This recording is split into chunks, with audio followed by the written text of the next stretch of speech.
안녕하십니까. 자각선언의 자각 인사드립니다. 오늘 강의 주제는 신기입니다. 곧 무당이나 초자연적인 감각을 자주 느끼는 사람이 신기 들렸다고 하죠. 신기가 들리는 이유는 그 영혼의 목적 의식과 부합됩니다. 신기라는 것은 우주가 진동하는, 자연이 진동하는 파장을 감지하는 능력이 남보다 뛰어난 부분을 신기라고 합니다. 우리 모두는 신기를 갖고 태어나고 성장합니다. 그러나 그게 표면적으로 잘 뜨는 사람, 상징화되는 사람과 밑바닥에 가라앉아 있는 사람이 있을 뿐입니다. 그것을 잘 개발했을 때는 우주의 섭리를 아는 사람이 됩니다. 그러나 그것을 부정적으로 무당이나 이런 무당도 하나의 자연의 이치, 우주의 섭리를 배우는 과정에 있습니다. 그러나 그 진동폭이 이해와 지식의 수준이 낮기 때문에 낮은 차원의 에너지 장을 쓰는 것이 무속신앙입니다. 무속신앙은 우주의 자연 섭리 중에 낮은 진동의 파장, 한과 집착의 에너지 장을 제일 많이 풀이하는 에너지 장이라고 할 수 있습니다. 그러니까 저는 이런 공부를 하면서 무속인들을 상당히 많이 봐왔고 무속인들을 치유한 경험이 여러 차례 있습니다.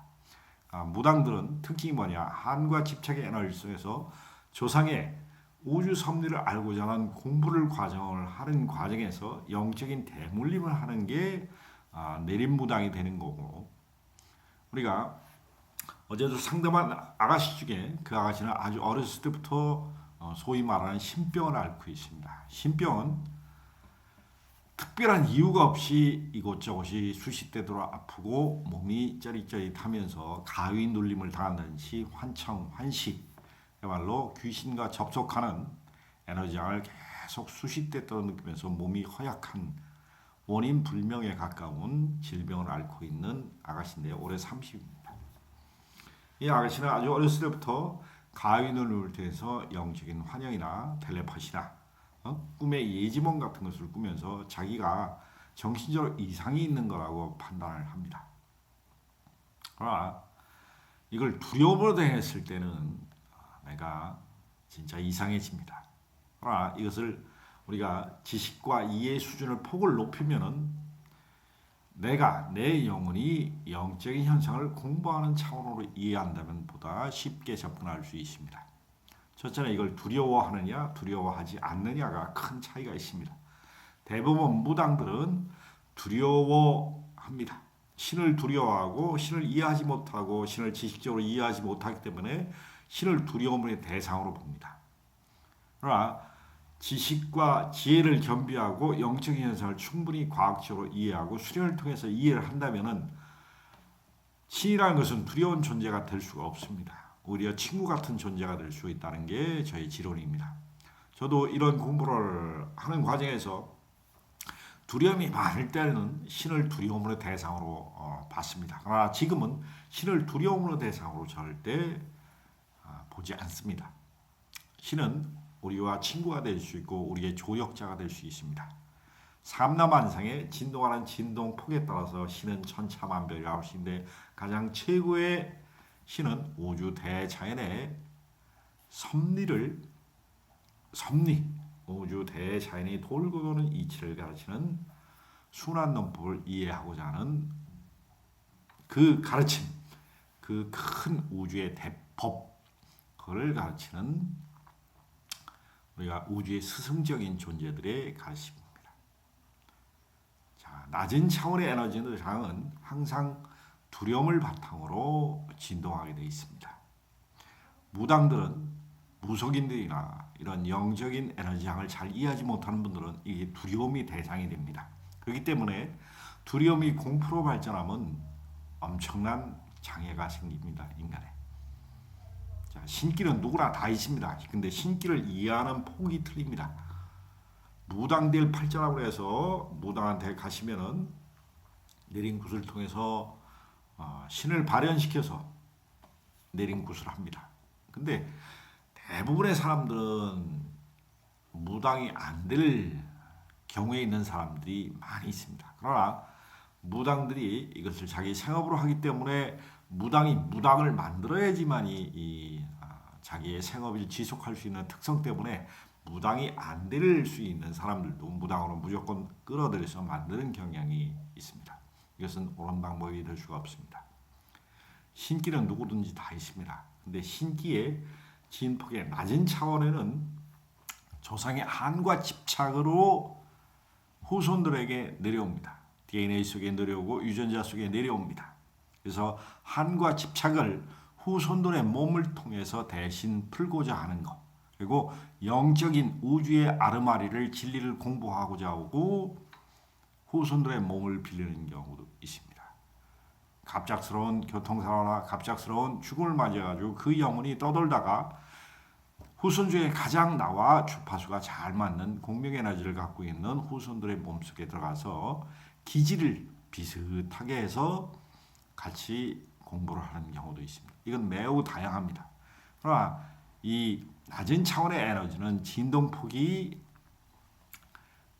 완만하기 때문에 이 물질화가 잘 됩니다. 그래서 무당들은 한과 집착의 에너지 장을 갖고 있고 가슴이 꽉 막힌 상태에서 뇌의 기적인 반응을 아주 잘 일으킵니다. 그래서 공명을 잘 탑니다.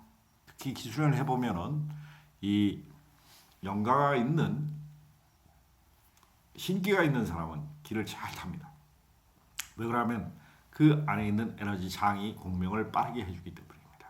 그래서 몸이 떨린다든지 몸의 세포가 바락 떨린다든지 그리고 몸에서 꿈틀꿈틀 뭐가 지나가는지 머리가 찍어 누르는 압력감이라든지 따끔따끔한 걸 느낀다든지 여러 가지 기적 반응을 잘 일으키면서 낮은 차원의 한과 집착의 에너지장을 잘 쓰는 것은 우리가 저급한 에너지장, 저급하다는 것은 지혜와 지식 수준이 낮은 차원의 에너지장입니다. 한과 집착이라는 게 자기 생각의 고정관념으로 꽉 차가지고 더 이상 큰 발전이 없는 에너지장, 살아서나 죽어서나 그 에너지장을 계속 갖고 있으면은 그 사람은 낮은 차원의 에너지장을 계속 쓸 수밖에 없기 때문에 인간의 질량이 낮아집니다.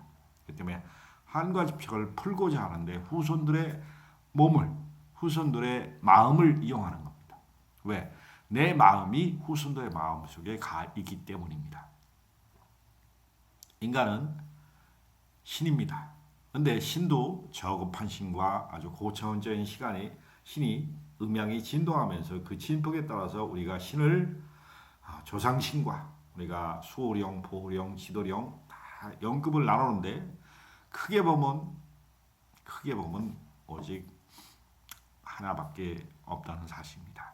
우리가 나누다 보니까 조상령, 보호령, 수호령, 지도령 나눕니다만은 저급한 에너지 장을 많이 갖고 있는 게 우리가 조상령입니다. 왜? 조상은 아직 우주의 섭리를 다 깨우치지를 못했기 때문에 후손의 몸을 빌어 우주의 섭리를 알고자 합니다.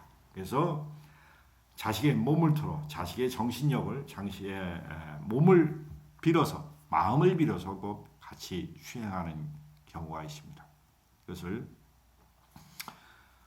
접신이라고 할 수도 있는데 접신은 낮은 차원의 에너지 장을 갖고 있는 조상 영혼이 후손 몸에 들어오는 상태를 말하는 겁니다. 근데 이것도 공부를 해서 무당 생활을 안 할 수 있도록 얼마든지 할 수가 있습니다. 왜? 낮은 차원의 에너지 장을 충분히 소화 흡수해서 고차원적의 진동 에너지로 지식과 이해의 폭을 넓혀주면 그 영혼은 승급합니다. 그래서 우리는 낮은 차원의 에너지 장이 물들어 있으면 우리는 몸이 상당히 아플 수밖에 없습니다. 그리고 낮은 차원의 에너지 장을 갖고 오는 저급 영혼들은 냉기가 엄청납니다. 그리고 살기에 가깝습니다. 그래서 우리는 가슴을 보다 크게 넓혀서 생각, 감정, 의지를 조절할 수 있는 힘을 키우셔야 됩니다. 저급 영혼들은 그러니까 질이 생각과 감정, 의지를 조절하는 능력이 아주 낮은 수준에 있는 영혼들은 한과 집착의 에너지 장을 그대로 쓰기 때문에 그걸 후손들한테 투영하는 겁니다. 나 좀 봐달라고. 나는 괴롭고 힘들고 고통스러우니까 나를 이 고통의 바다에서 좀 건져다오하고 추파를 던지는 게 우리가 가위눌림이라든지 어떤 신호와 메시지를 계속 주는 게 일종의 신기를 통해 영적인 현상을 보이는 것을 말합니다. 이것은 수련을 통해 그 탁한 에너지를 계속 배출하고 그 사람의 지식과 지혜, 이해의 폭을 높여서 에너지 진동을 높이면 자동적으로 정리가 되는 것입니다. 주변에 신기 때문에 고생하시는 분들, 그런 분들은 낮은 차원의 진동 에너지 장을 갖고 있는 조상 영혼이나 주변의 에너지 장을 갖고 있는 저급한 영혼들에게 텔레파시나 이런 주파수의 감응 현상을 보이는 것이라고 생각을 하시면 됩니다. 반드시 우리는 물질계와 비물질계를 넘나듭니다. 근데 그 파동의 느낌을 잘 감지하는 게 신기입니다. 진동의 폭을 아주 고차원적인 진동의 폭은 생각과 감정, 의지를 조절하는 능력이 초점이 잘 맞아야 됩니다. 낮은 차원의 에너지 장도 그 초점이 흐릿하지만은 분명히 파동이 감지되는 것입니다. 이것은 헷갈립니다. 명확성이 없기 때문에 우리가 두려움의 대상으로 바라볼 뿐입니다. 이것을 두려움이 아니라 큰 이해의 폭을 가지고 내가 이것을 충분히 소화 흡수하고 이해를 한다면 결코 두려움이 대상이 아니라는 것을 설명을 해야 됩니다. 감사드립니다.